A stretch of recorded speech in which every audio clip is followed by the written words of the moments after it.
my impression is that they made a stylistic shift towards a more electronic sound, towards being more modern in the club, you know, because they're modern disco, not like new disco or you could stick them in the 70s and they wouldn't be out of place. Right. No, they'd be banging out hitters, dude. Oh and they're not just sampling tracks from the 70s. No, they're making no. them. They make the tracks you sample. No, I love Dr. Dre, eat your heart out.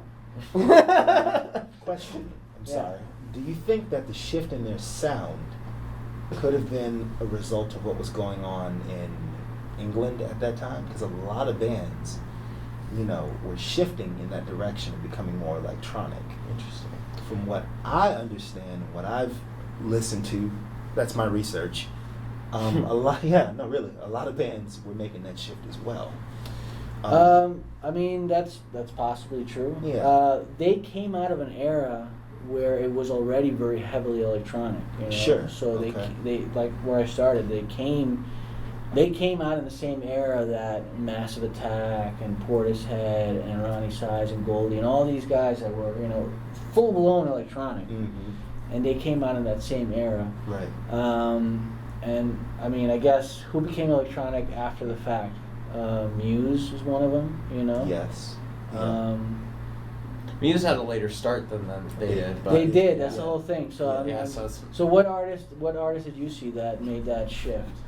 To be honest with you, all I read up on was Jamiroquai. Okay. But how? No, I mean, just being honest, you know, Yeah. I'm not familiar with the sound of Sure. of electronic from where they come from, but I do know that around when you started noticing, and I think they had to do with a lot of their lineup changes as well.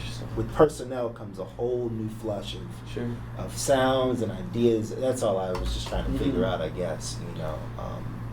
But yeah, compared to like Muse, who did get a later start, I mean, it's noticeable. Yeah.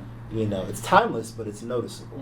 You know who I do track on that timeline? Maybe it's a couple of years ahead, but they're always a couple of years ahead. Is Radiohead. Right. Radiohead coming out of England, that shift in the OK Computer and Kid A days. I mean that did it for all the English bands. I mean, they all ended up kind of going into more electronic sounds, and that's really where alternative music went in general. In that time, it's true. It sounds like it's a sign of the times, just modernizing and people trying to catch up with the digital age. Like they wrote a song called "Virtual Insanity." I think they already saw it coming. They saw that they had to make the adjustment and the shift down the road. Plus, these songs, when at the time these guys were putting out albums, it took like years plus to get these albums out. It's not like today where you're instantly gratified by Spotify and people are putting out these recordings that sound like there's a mushed mouth artist on it. Yeah. Like you can't make out the lyrics, whether they're heavy metal or mumble rap. To me, it's the same. Sure. But guitar, mumble rap. You guys need guitar.